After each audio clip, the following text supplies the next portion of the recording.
अरहंत सिद्ध में तो फिर भी अलग अलग हो गया। नमो रंताण नमो रंताण नमो रंताण नमो रंताण नमो रंताण। आप किसी की तरफ देखते भी रहोगे तो भी मन स्थिर रहेगा। नमो रंताण नमो रंताण नमो रंताण नमो रंताण नमो रंताणम। नमो सिद्धानम नमो सिद्धानम नमो सिद्धानम नमो सिद्धानम नमो सिद्धानम। बिल्कुल मन को वहीं के वहीं केंद्रित करना, रोकना, एक ही पद पर बार बार बार बार एक ही पद पर, बार बार एक ही पद पर जोर दो। आप देखो, हाँ अब बोल करके करना तो अपना थोड़ा सा वातावरण देख लेना, भीड़ भाड़ ना हो, किसी को डिस्टर्ब ना, और नहीं हो तो मन में करो अपने। हाँ हाँ, तो ये मन को एकाग्र करने के उपाय नहीं है। आप प्रतिमा के सामने बैठे देखते रहो, प्रतिमा को देखते रहो, बस विचार करते रहो कैसे हैं भगवान, ऐसा ही तो स्वरूप हमारा भी है, बैठे रहो सोचते रहो। अब ऐसी जगह हो जहां कोई तुमको उठा ना सके। अब बीच में जाके बैठ गए, महाराज जी ने तो कहा है अब बीच में जाके बैठ गए तो आने जाने वालों को असुविधा होगी। हाँ, या फिर ऐसे समय पर आ जाओ जब भीड़ सब निकल गई हो, बस पूछ लेना, माली को परेशानी ना हो, बैठे रहो तुम, उसको जाना हो तो ठीक है, और नहीं जाना हम तो दिन भर यहीं बैठेंगे, तो तुम बैठो अंदर, हम बाहर से बंद करके, हाँ जाओ बंद करके चले जाओ, हम तो बैठे रहेंगे। बैठे रहो। अब भगवान और आप कर लो जितनी बात करना हो अपनी सब सुना दो। महाराज जी के पास नहीं सुना पाते उतना समय नहीं, हाँ बाहर से ताला बंद हो गया, अब जितना सुनाना भगवान को सुना दो, पूरा सुनना ही पड़ेगा भगवान। आप तो उठ के जाओगे नहीं, हम यहीं बैठे रहेंगे हाँ सब सुनना पड़ेगी हमारी। सुनो, आपको नहीं सुनाएंगे तो किसको सुनाएंगे, किसको सुनाएंगे? बाकी लोग तो सुनते नहीं, सब स्वार्थी हैं। आप ही तो एक निस्वार्थी हो कि सबकी सुन लेते हो आप ही को सुनाएंगे हम तो। हाँ सुना दो अपनी अपनी, ये परेशानी वो परेशानी, ऐसा है वैसा है, ये कर्म परेशान कर रहा, कब टलेगा कैसे टलेगा, पूछ लो। हाँ भगवान नाराज नहीं होंगे, हाँ नाराज नहीं, सब सुन लेते, उनके ज्ञान में सब झलकता है, सब झलकता है। बढ़िया, भक्ति तो यही है ना, और क्या है, भक्ति यही है, और ऐसी ही भक्ति होना चाहिए। कोई परेशानी में, अशुद्धि में, शोर शूतक में ना कर पाए तो ना कर पाए, पर उसका विनय भाव तो बना रहता है, विनय भाव बना रहता है। इस तरह से ये प्रशस्त राग है। कोई बात नहीं, न लगाते हुए भी आप पुण्य कमा रहे हो, क्योंकि लगाने का भाव है। घर में अनुकूलता नहीं है, करने वाले कम लोग हैं, स्वास्थ्य की प्रतिकूलता रहती है, उतना नहीं कर पा रहे, कोई बात नहीं, घर में बीमार हैं, सेवा के लिए सदस्य नहीं, तो आप परिणामों से भी पुण्य कमा रहे। लेकिन किनको प्रेरित किया गया? जिनको सब कुछ अनुकूलताएं हैं और करने का भाव नहीं होता। मेहमान आ जाए सो 2 पांव की जगह 3 पांव के हो जाएंगे। बच्चों के बर्थडे आ गए सो गार्डन बुक, जाएंगे ही जाएंगे, घूमने फिरने में खर्चा करेंगे, और दान पुण्य में नहीं, जमता नहीं है। क्या नहीं जमता? ये नहीं जमता, वो सब जमता है ये नहीं जमता, वो जमता है। तो ऐसे लोगों को मालूम क्या कहा श्रावकाचार्य में, कि सब कुछ अनुकूलताएं होने पर भी यदि उस श्रावक के, उस गृहस्थ के घर में पात्र के चरण नहीं पड़ते हैं, वृत्ति वहां पहुंचते नहीं हैं, वो पहुंचने के योग्य कार्य नहीं करता है, तो उसका घर सदा अशुद्ध शमशान माना गया है। क्या? हाँ लिखा है, सदा ही अशुद्ध है। उसके घर में कोई चला जाएगा तो उसको स्नान करना पड़ेगा, सूतक लग जाएगा उसको 1 दिन का जिस घर में त्यागी वृत्ति नहीं पहुंचते हैं, या गृह स्वामी त्यागी वृत्तियों को लाने का भाव नहीं करता है या आहार दान का कार्य नहीं करता है तो उसका घर अपवित्र माना गया, भले महल हो हवेली हो। हाँ, और छोटी सी भी कुटिया हो, सामान्य सी व्यवस्था हो, क्या फर्क पड़ता है। गुप्ती सुगुप्ती महाराज जी ने तो पेड़ के नीचे आहार कर लिया था, आप तैयार तो करो। महाराज फिर अंतराय आ जाए, अंतराय आ जाएगा तो आ जाएगा, क्या चिंता करना, शुरुआत तो करो। जंगलों में आहार हो जाते हैं, जंगलों में आहार करा देते लोग, अपने नगर से बाहर जाकर के क्षेत्रों पर करा देते हैं, रास्ते बिहार में करा देते हैं। बिहार में कहाँ धर्मशालाएं मिल रही हैं, जो जगह मिली, हाँ, शुद्धता का ध्यान रखा, साफ सफाई करी और वहीं पर अपना चौका तैयार। महाराज जी भी समझ लेते हैं साधन कम है, चलेगा, कोई बात नहीं, साधन कम है, उसी थाली को उल्टी कर दी, उसी को सीधी कर दी, उल्टे में उल्टे का काम कर दिया, सीधे में सीधे का काम चलता है, क्या दिक्कत है। सामग्री कोई थोड़ी देखी जाती, समय परिस्थिति देख करके शुद्धता होना, ये पुण्य को बढ़ाता है। बिना कुछ किए बस मेहनत करना पड़ेगी, समय देना पड़ेगा। हाँ, या तो तुम समय नहीं दे पा रहे तो अच्छा दान करके चले जाओ, उससे काम होता रहेगा, या तुम अच्छा दान नहीं कर पा रहे तो आ जाओ, तैयार हो जाओ, काम में लग जाओ दिन भर, इसमें पुण्य कमा लोगे। पुण्य तो दोनों में कमा लिया जाता है। इस तरह शुभोपयोगी चर्या, दान पूजा दान पूजा दान पूजा की चर्या। पद्यानुवाद देखो, नीचे मिलान करो। सद्भक्ति हो जिन बरों से वो साधुओं में, सद्धर्म में रुचि रहे सुख साधना में, श्रद्धा समेत गुरु के अनुकूल होना, माना प्रशस्त तम राग यही करो ना। करो ना अलग है, हाँ, नहीं तो काम और मात्रा लगा दो तो कोरोना हो जाए। कोरोना नहीं, करोना, और करोना में भी करो अलग है, ना अलग है। हाँ, शब्द सही सही पढ़ना, अर्थ सही सही निकालना।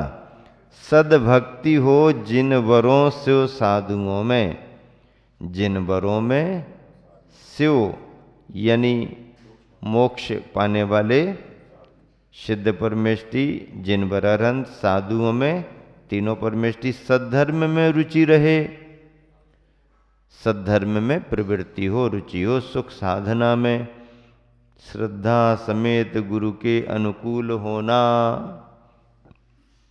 हाँ, श्रद्धा समेत गुरु के अनुकूल होना, माना प्रशस्ततम राग यही करो ना। बढ़िया। जबलपुर में 1997 में रुके थे, जनवरी का महीना चल रहा था, दिसंबर जनवरी लगभग 2 महीना रुके थे।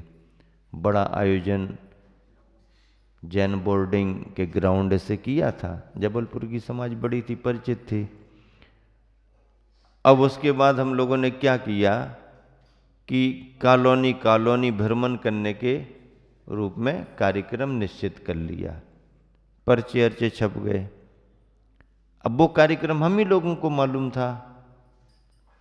बड़ा कार्यक्रम कराने के लिए आचार्य श्री का आशीर्वाद आया, आचार्य श्री के आशीर्वाद से शहर में बड़ा कार्यक्रम कराया, वो तो ठीक था। अब हम लोगों ने ये सोचा कि कार्यक्रम के बाद सब जगह की समाजों ने सहयोग किया, कॉलोनी कॉलोनी भी अपन चलेंगे, तो लगभग 1 महीने का और कार्यक्रम बना लिया। अब यहाँ क्या होता है, अशोकनगर में एक बड़ा कार्यक्रम संपन्न होना था, वो हम लोगों के ख्याल में नहीं था। आर्य का संघ वहाँ पर कोई विराजमान था, तो आर्य का मृदुमती माता जी थी। हम प्रमाण सागर जी, निश्चय सागर जी जबलपुर में थे। वो वहाँ पर समाज को बड़ा कार्यक्रम कराना था, क्योंकि दूसरी विचारधारा वालों ने माता जी के रहते हुए अपना कार्यक्रम घोषित कर दिया। तो अब माता जी के रहते रहते उन्होंने घोषित कर दिया, माता जी को तो आमंत्रित नहीं किया और कार्यक्रम घोषित कर दिया। तो समाज को लगा कि शहर बस्ती में ना होते तो बात अलग है, अब बस्ती में चौमासा चल रहा और इनको तो आमंत्रित किया नहीं और बड़ा कार्यक्रम पंच कल्याणक का घोषित कर दिया। हाँ, निश्चय वालों ने, ठीक है तो कोई बात नहीं, अब समाज तो ऐसा कैसे होगा, ये नहीं वो नहीं, और यदि माता जी को आमंत्रित नहीं करते हैं, आचार्य का आशीर्वाद नहीं लेते तो समाज सम्मिलित नहीं होगी। हाँ, तय कर लिया, प्रस्ताव पारित कर लिया। अब वहाँ कैसे काम हो, पूरी समाज ने पारित तो कर लिया पर समाज को बांध के रखे कौन। अब इनको लगा कि ये काम तो भावुकता में कर दिया है पर काम तो बहुत कठिन है। तो सीधे भागे भागे आचार्य के पास पहुंचे। आचार्य उस समय गिरनार जी में थे, गुजरात गिरनार जी। सारी बात सुनाई तो आचार्य ने कहा ऐसा क्यों करते तुम लोग, अपना अपना जिसको जो करना करने तो, अपन को क्या लेना देना। माता जी को आमंत्रित नहीं किया तो इसमें क्या विचारधारा अलग है, वो नहीं है अनुकूलता तो मत, इसमें आपने प्रेस्टेज इशू क्यों बना लिया। ऐसा नहीं करना पड़ता। आचार्य आप गुरु हो, मुनि हो, आप ऐसे ही सोचोगे, हम लोग तो कपड़ा वाले हैं, क्या कहते हो हम लोग तो कपड़ा वाले हैं, हमें तो सब देखना पड़ता है। आप तो मुनि हो, आप तो गुरु, आपको क्या फर्क पड़ता है, हम लोग तो कपड़ा वाले, हमें तो गांव में रहना है, क्या कहते, हमें तो गांव में रहना, हमें सब देखना पड़ता है। आचार्य चुप रहे, कुछ नहीं बोले। आचार्य हमको तो कोई संघ चाहिए, मुनि संघ चाहिए। अब आचार्य किसको कह दें, भैया देख लो संघ है ही वहां पर। नहीं आचार्य माता जी हैं, थोड़ा सा कोई मुनि संघ चाहिए हमको और अच्छा वाला चाहिए। अब अच्छा, आचार्य के तो संघ सभी अच्छे हैं। अब आचार्य ने कहा भाई कैसे संघ भेजूं, संघ दूर दूर हैं, ये है वो है, ऐसा है वैसा है। नहीं नहीं आचार्य संघ भेजो आप तो, हाँ उसके बिना हमारा काम नहीं होगा। अब चाहे हमारी गलती मानो चाहे अच्छा ही मानो, कुछ भी हो आपको तो आशीर्वाद देना पड़ेगा। हाँ, अरे ऐसा तुम लोग करते हो और फिर यहां आ जाते हो। आचार्य संघ चाहिए। सारी समाज कार्यकर्ता पहुंच गए। आचार्य ने विचार किया और कहा कि सुनो, जबलपुर में है ना वो लोग, उनको संकेत कर दो, वो विहार करेंगे और अशोकनगर पहुंच जाएंगे। वहां से खबर आई तो अब हम लोगों के ख्याल में कुछ था ही नहीं और पूरा प्लान बना करके शहर को लाभ देने का भाव था, क्योंकि सारी कॉलोनियों के लोगों ने सहयोग किया था बड़े कार्यक्रम में। अब खबर आई तो ठंड का समय, बिल्कुल जनवरी, कड़ाके की ठंड, और ठंड में विहार करें। अब हम तीनों बैठे तो भैया ऐसा ऐसा समाचार आ गया है, क्या करना। तो आचार्य की का आशीर्वाद है, आज्ञा है, ये तो अच्छी बात है, लेकिन अपन ने यहाँ तो इनको सबको कार्यक्रम दे दिया है और पर्चे छप गए, पंपलेट बन गए।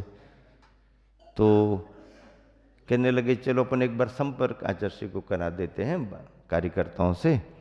खबर भेज दी समाज के कार्यकर्ताओं से ही आचार्य को, आचार्य ऐसा ऐसा कार्यक्रम निश्चित कर दिया है और सब प्रचार प्रसार हो गया है, तो अब यहाँ का होगा, क्या करें कैसे करें। महाराज जी ने पूछा है कि ऐसा ऐसा हुआ है, अब क्या करना। तो आचार्य ने कहा ठीक है, महाराजों को कह दो कि वो तो हो गया, एक प्रवचन में कह दो कि आचार्य का आशीर्वाद आ गया है सब कह दो, आचार्य का नाम लेके कह दो ना, पर्चा छप गए, छप जाने दो। ये उपाय बता दिया। ठीक है, अब समाज आ गई अशोकनगर की ओर, उन्होंने सारी परिस्थितियां रखी तो लगा वाकई में अपन को ये तो छोड़ देना चाहिए, वहीं जाना चाहिए। अब उस ठंड में प्रमाण सागर जी थोड़े से सर्दी जुकाम के अस्वस्थता महसूस कर रहे थे। तो शहर शहर में तो ठीक है, अब लंबा बिहार। तो कहने लगे हमारा तो स्वास्थ्य अनुकूल नहीं है, सर्दी हो रही है, थोड़ा गरम गरम सा भी लग रहा। हमने कहा समाचार सुन के तो नहीं लग रहा गरम।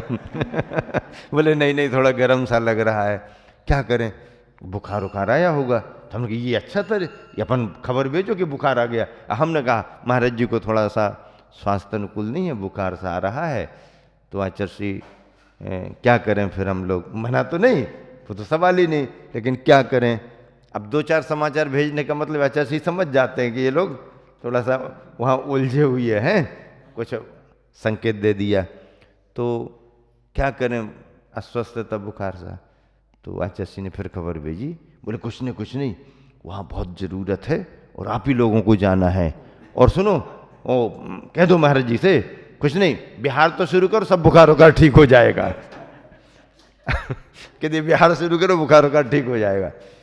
अब बस ठीक है, एक दिन प्रवचन में सब बता दिया, भाई देखो भावना थी, आपकी भी तैयारी थी, लेकिन गुरु आदेश और ऐसी आवश्यकता, और आचार्य ने कहा इसे स्थगित करो और आपको बिहार करना है, आगे बढ़ना है, इसलिए सब चेंज हो रहा है। ठीक सत्य कह रहा हूं, मतलब सर्दी थी, सर्दी का जोर था, बिहार बुखार में ही किया, अस्वस्थता में बिखार। महाराज जी बोले नहीं, गुरु आज्ञा है, अपन चलेंगे। हमने भी कहा अपन कुछ भी होगा अपन चलेंगे, आचार्य की भावना को पूरा करेंगे, समाज की आवश्यकता को पूरा करेंगे। और हम लोगों ने विहार कर दिया। 2-3 गांव ही पार किए, वो पता नहीं कहां का बुखार कहां चला गया, कुछ भी पता नहीं। हाँ महाराज जी भी, अरे अरे सब अच्छा लग रहा है। हमने कहा अच्छा लग रहा, ऊपर से ऊर्जा आ रही है। ऐसा होता है, अनुगमनम पि गुरुनम। हाँ, गुरु ने कह दिया, कुछ नहीं देखना फिर। हाँ होगा, क्यों, गुरु भी उतने विश्वास से ही तो कहते हैं ना, विचार करके ही तो कहते हैं। तो जो गुरु ने अपन पर विश्वास किया, आवश्यकता के अनुसार निर्देश दिया, उसको पूरा करना, इसी को कहा गया अनुगमनम पि गुरुनम। गुरुओं के विचारों के अनुकूल चलना, उनकी आज्ञा के अनुसार चलना, सब लाभ होते हैं। हाँ, अपन थोड़ा सोच पाते हैं क्योंकि छोटे हैं, वो ज़्यादा सोच लेते हैं क्योंकि बड़े हैं। तो जब सोचने वाले बड़े रूप में सोच रहे, तो अपन को अपना दिमाग लगाने की जरूरत क्या है?